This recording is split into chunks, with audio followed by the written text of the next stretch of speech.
शादी के कितने टाइम बाद अगर आपको प्रेगनेंसी नहीं हो रही हो तो आपको डॉक्टर के पास चले जाना चाहिए, एंड कब आपको टेस्ट करवाने चाहिए और कब आपको टेस्ट का बिल्कुल अभी रिक्वायरमेंट नहीं है, जस्ट आपको टाइम का रिक्वायरमेंट है। तो अगर शादी के बाद प्रेगनेंसी नहीं हो रही हो तो सबसे पहले ये गलती बिल्कुल ना करें। कुछ लोग सिर्फ 2-3 महीने में घबरा जाते हैं, शादी के 2-3 महीने बाद ट्राई करते हैं, प्रेगनेंसी नहीं हो तो घबरा जाते हैं।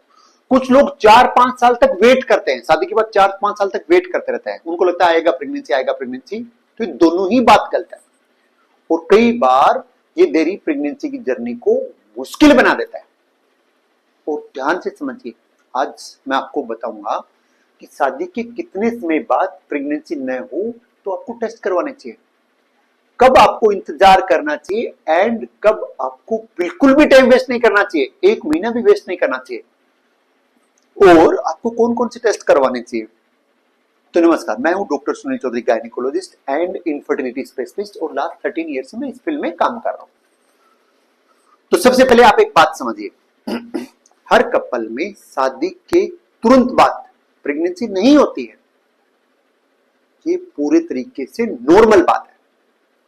बहुत सारे कपल सोचते हैं कि शादी हो गई और अगले 1-2 महीने में ही प्रेगनेंसी हो जाना चाहिए, लेकिन ऐसा जरूरी नहीं है। ये वो पॉइंट है जो हर कपल को पता होना चाहिए। पूरी तरह स्वस्थ कपल में भी हर महीने प्रेगनेंसी की संभावना 10 से 15% होती है। मतलब 100 कपल जो बिल्कुल हेल्दी है 1 महीने तक ट्राई करेंगे बेबी के लिए, तो उसमें 10 से 15% लोग ही प्रेग्नेंट होंगे। इसलिए शुरुआती कुछ महीनों में आपको घबराने का बिल्कुल जरूरत नहीं है।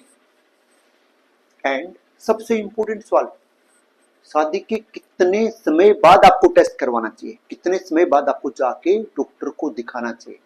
तो ध्यान से सुनिए, अगर फीमेल पार्टनर का एज 35 ईयर से कम है, 35 ईयर से कम है, और वो बिना किसी कॉन्ट्रासेप्शन के नियमित रूप से 1 साल तक प्रेगनेंसी के लिए ट्राई कर रही है, हस्बैंड से संबंध बना रही है, और फिर भी प्रेगनेंसी नहीं आ रहा है, तो आपको डॉक्टर को दिखाने का रिक्वायरमेंट है। लेकिन असली बात यहां शुरू होती है, अगर महिला की एज 35 साल से ज्यादा है, 35 साल से ज्यादा है, तो आपको 1 साल इंतजार नहीं करना है। आपको सिर्फ 6 महीने ट्राई करने के बाद भी अगर प्रेगनेंसी नहीं हो रहा हो तो आपको तुरंत डॉक्टर से मिलना चाहिए। अभी आपके दिमाग में आ रहा होगा, सर क्यों? आपने बोला 35 साल से कम है तो 1 साल तक ट्राई करना चाहिए, 35 के बाद सिर्फ 6 महीने ट्राई करना चाहिए। क्यों? क्योंकि जैसे जैसे उम्र बढ़ता है एग का क्वालिटी और एग का रिजर्व दोनों कम हो जाते हैं। लेकिन कुछ परिस्थितियों में 6 महीने भी इंतजार नहीं करना चाहिए। तो अब जो बात आपको बताने वाला हूं वो बहुत इंपॉर्टेंट है। अगर आपको जो अभी मैं समस्याएं बताने वाला हूं उनमें से कोई भी समस्या है तो आपको 6 महीने इंतजार नहीं करना, आपको तुरंत जांच करवानी चाहिए। जैसे अगर आपके पीरियड इरेगुलर है, आपको अगर पीसीओएस है, अगर आपको एंडोमेट्रियोसिस है, अगर आपको थायराइड का समस्या है, अगर आपका पेल्विस का सर्जरी हुआ है, अगर आपको बार बार अबॉर्शन हुए हैं, 2-3-4 अबॉर्शन हुए हैं, अगर आपके मेल पार्टनर के स्पर्म में, शुक्राणु में पहले से कोई समस्या है, आपको पेल्विक इंफेक्शन या ट्यूबरकुलोसिस, टीबी का हिस्ट्री है, तो इन परिस्थितियों में बिल्कुल वेट नहीं करना चाहिए, आपको तुरंत जांच करवा लेनी चाहिए कि ऐसा क्यों हुआ है। लेकिन यहां सबसे बड़ी गलती लोग पता है क्या करते हैं, वो सिर्फ महिला की जांच करवाते हैं, सिर्फ फीमेल पार्टनर की जांच करते हैं, जबकि प्रेगनेंसी के लिए दोनों पार्टनर बराबर रेस्पॉन्सिबल है। 40% केस में फीमेल में दिक्कत होता है, 40% केस में हस्बैंड में दिक्कत होता है, 20% केस में या तो दोनों में दिक्कत होता है या किसी में दिक्कत नहीं होता। तो याद रखिए, इनफर्टिलिटी सिर्फ महिला की समस्या नहीं है, ये कपल की समस्या है। तो ये वीडियो अपने हस्बैंड के साथ जरूर शेयर करें उनको, ताकि समझ में आए। और अगला सवाल, सर कौन कौन से टेस्ट करवाने चाहिए?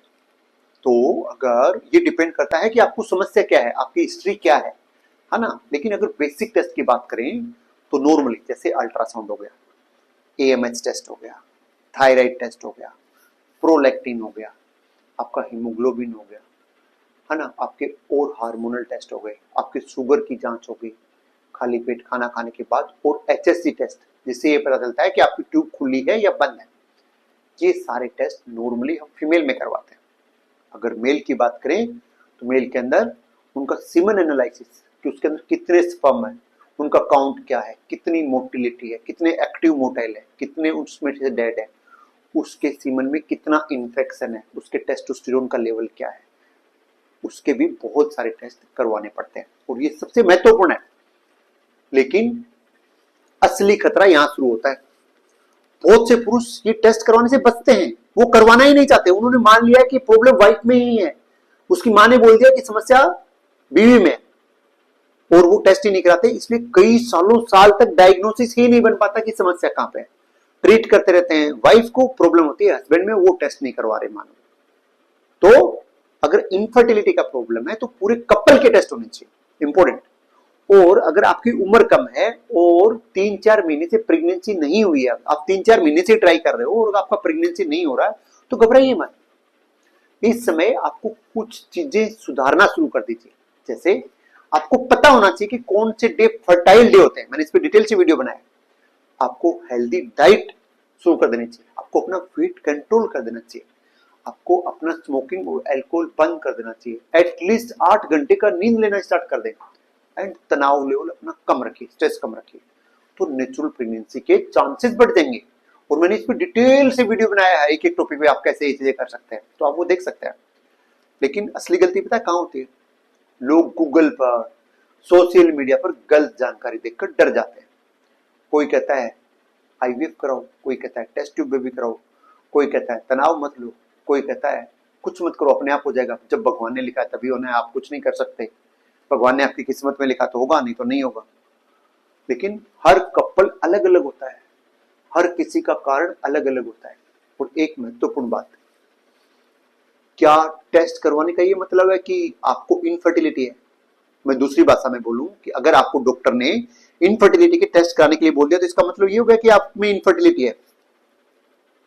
बिल्कुल नहीं। टेस्ट करवाने का मतलब है समस्या को पहचानना कि आपको प्रेगनेंसी क्यों नहीं आ रहा, कहां पे मतलब डिफेक्ट कहां पे है, हम उसको पहचानने के लिए ये टेस्ट करवाते हैं। और जब हमें कारण पता चलेगा तो हम उसको ट्रीट कर पाएंगे कि ये समस्या है, इसका ये ट्रीटमेंट करना है। जैसे ट्रीटमेंट करेंगे आपका प्रेगनेंसी आ जाएगा। और जितना जल्दी प्रॉब्लम का पता चलेगा उतना जल्दी आपका ट्रीटमेंट स्टार्ट होगा।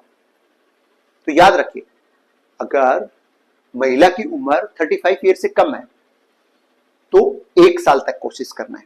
अगर महिला की उम्र 35 ईयर से ज्यादा है तो सिर्फ 6 महीने कोशिश करना है। अगर आपके पीरियड अनियमित है, इरेगुलर है, पीसीओएस है, एंडोमेट्रियोसिस है या और कोई समस्या है तो तुरंत डॉक्टर से मिलना है। क्योंकि फर्टिलिटी में सबसे कीमती चीज कोई दवाई नहीं है, वो सबसे इंपॉर्टेंट चीज है टाइम। हमें उसी टाइम के ऊपर ही प्रेग्नेंट होना है। वो टाइम चला जाएगा तो फिर ट्रेन निकल जाएगी। इसलिए घबराइए मत, लेकिन देर भी मत करिए, क्योंकि आज की मेडिकल साइंस में ज्यादातर कपल के लिए पेरेंटहुड का रास्ता हमारे पास मौजूद है। अगर आपको ये जानकारी यूजफुल लगे तो आप इस वीडियो को लाइक कर सकते हैं, मेरे चैनल को सब्सक्राइब कर सकते हैं एंड बेल बटन पे जाके ऑल पे क्लिक कर सकते हैं, ताकि ऐसी कोई भी यूजफुल इंफॉर्मेशन आपसे मिस ना हो। अगर आप मुझसे कोई भी समस्या डिस्कस करना चाहते हैं तो आप मुझे कमेंट करिए, मैं उसका खुद रिप्लाई करूंगा। और अगर आपकी कोई दोस्त ट्राई कर रही है बेबी के लिए, नहीं हो पा रहा तो उसके साथ ये वीडियो जरूर शेयर करें। नमस्कार, मिलते हैं नेक्स्ट वीडियो में। अगर आप ये वीडियो यहां तक देख रहे हो तो आपका दिल से धन्यवाद।